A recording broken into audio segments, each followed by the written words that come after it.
दुनिया के हर घर में छोटे छोटे कारणों की वजह से ही क्यों ना हो, बाप बेटों में मनमुटाव या कभी कभी ऊंची आवाज़ों में झगड़े होते ही हैं। यह कहानी भी बाप बेटों के ऐसे ही रिश्तों पर आधारित है। लोकेश अपने पिता के हमेशा टोकते रहने वाले स्वभाव की वजह से उनसे काफ़ी परेशान था। रूम का पंखा चालू करके कहाँ गए थे? सुबह हो गई फिर भी लाइट क्यों चालू रखा है? जब देख नहीं रहे होते हो तो टीवी क्यों चालू करके रखते हो? बाइक ठीक से पार्क क्यों नहीं करते? कभी तो अपने जूते पॉलिश कर लिया करो, सुबह जल्दी उठा करो। कितने आलसी हो गए हो, कभी जॉगिंग नहीं करते? दिन भर में न जाने लोकेश को क्या क्या पापा से सुनना पड़ता था। अभी बच्चा थोड़ी हूँ मैं, इतना बड़ा हो गया हूँ। 2 दिन बाद मेरी नौकरी के लिए इंटरव्यू होना है और पापा का बर्ताव किसी छोटे बच्चे जैसा है मेरे साथ। एक बार मुझे नौकरी लगने दो, छोड़कर चला जाऊंगा पापा को। शहर में रहूंगा, फिर पता चलेगा उन्हें। अभी कमाता नहीं हूँ ना, इसलिए फालतू की चीज़ें सुनाते रहते हैं। पापा से नाराज लोकेश के दिमाग में कुछ ऐसे विचार चल रहे थे। 2 दिन भी बीत गए और आज वही दिन था जिसका लोकेश को बेसब्री से इंतजार था। आज उसके इंटरव्यू का दिन था। सुबह सुबह जल्दी उठकर भगवान का आशीर्वाद लेकर लोकेश उस जगह पहुंच गया जहां पर इंटरव्यू होना था। जिस बिल्डिंग में इंटरव्यू था उसके गेट पर कोई भी गेट कीपर नहीं था।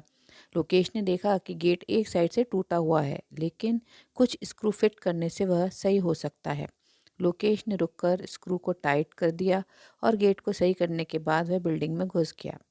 बिल्डिंग में दूसरे फ्लोर पर एक ऑफिस था जहां पर इंटरव्यू के लिए व्यवस्था की गई थी।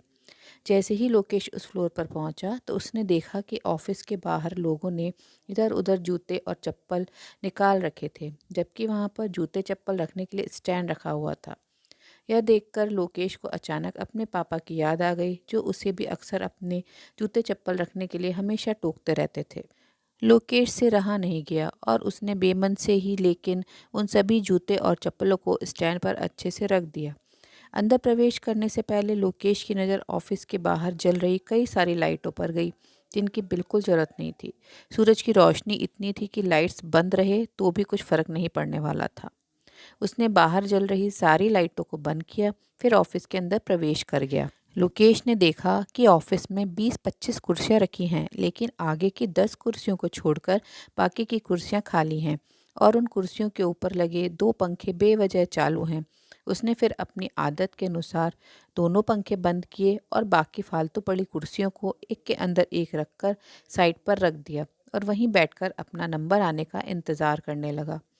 एक के बाद एक सभी कैंडिडेट्स का इंटरव्यू होने के बाद जब लोकेश का नंबर आया तो वह थोड़ा सा नर्वस लेकिन निडर होकर इंटरव्यू लेने वालों के पास पहुंचा। इंटरव्यू लेने वाले ने उसे अपने पास रखी कुर्सी पर बैठने के लिए कहा और थोड़ी देर तक दोनों में कुछ भी बातचीत नहीं हुई। फिर इंटरव्यूअर ने लोकेश से पूछा, तुम कल से नौकरी ज्वाइन कर सकते हो क्या?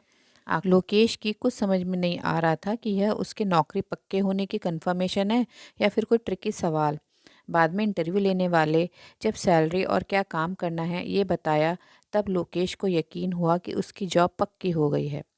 लोकेश बहुत खुश था, लेकिन समझ नहीं पा रहा था कि ना कोई सवाल ना एक्सपीरियंस के बारे में पूछा, फिर कैसे उसे जॉब के लिए फाइनल कर लिया गया।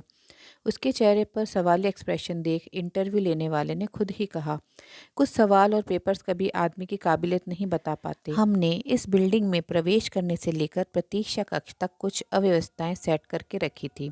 वही आप सभी के लिए परीक्षा थी। हमने सीसीटीवी पर देखा कि आने वाले सभी कैंडिडेट्स में आप ही एक अकेले ऐसे थे जिन्होंने गेट के स्क्रू ठीक करने से लेकर बेवजह चल रहे बल्ब और पंखे बंद किए। ऐसा कर आपने अपनी चीज़ों को यूटिलाइज करना और बचत तथा रिजेक्शन कम करने जैसे गुण दिखाए।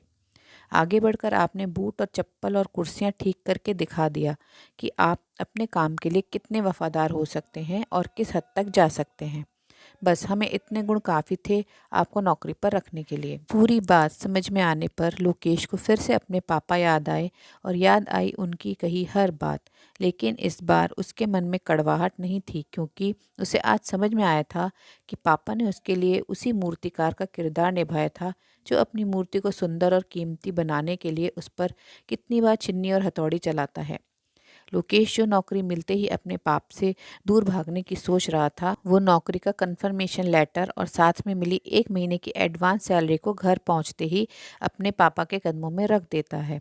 उनसे माफ़ी मांगते हुए कहता है कि पापा मुझे माफ़ कर दीजिए, मैं आपको समझ नहीं पाया। अपने बेटे के लिए आंखों में खुशी और गर्व के आंसुओं के साथ पापा लोकेश को गले लगा लेते हैं और उसके सिर पर प्यार से हाथ फेरते हुए उसे आशीर्वाद देते हैं। दोस्तों, जब भी आपके पेरेंट्स आपको कुछ कहें तो उसके पीछे का कारण ज़रूर जानने की कोशिश करना। कभी डांटे या टोके, उसके पीछे के सद्भाव को समझने की कोशिश करना। एक बार आप अपने लिए गलत सोच सकते हैं, मगर आपके पेरेंट्स नहीं। दोस्तों, आपको कहानी कैसी लगी नीचे कमेंट बॉक्स में कमेंट करके ज़रूर बताएं। अगर आपको कहानी अच्छी लगी तो आप इस कहानी को शेयर ज़रूर करें और ऐसी ही प्रेरणादायक मनोरंजक कहानियाँ सुनते रहने के लिए चैनल को सब्सक्राइब ज़रूर करें। धन्यवाद। तो फिर मिलते हैं मेरी अगली कहानी में। तब तक के लिए आप लोग अपना ध्यान रखिए, खुश रहिए। धन्यवाद।